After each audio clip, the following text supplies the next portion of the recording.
we did the 1.0 release in 94 or something, the university wanted to give us the like big main auditorium at the computer science building. I mean, everybody was really nice.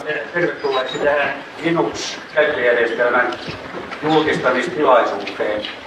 Miksi tämmöistä Unixia ollenkaan tehdään, varsinkin tämmöisessä yliopistoympäristössä, on se, että niitä kyllä on olemassa PC-koneillekin, mutta niiden hintataso on erittäin korkea.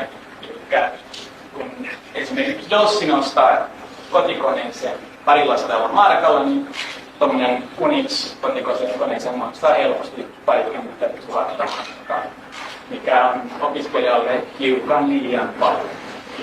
Menkää vaikka jonnekin tietokonekauppaan, niin kysykää, että onko teillä SCU Unix, niin ne katsoo teitä kysyyn ja sanoo, että ei, emme.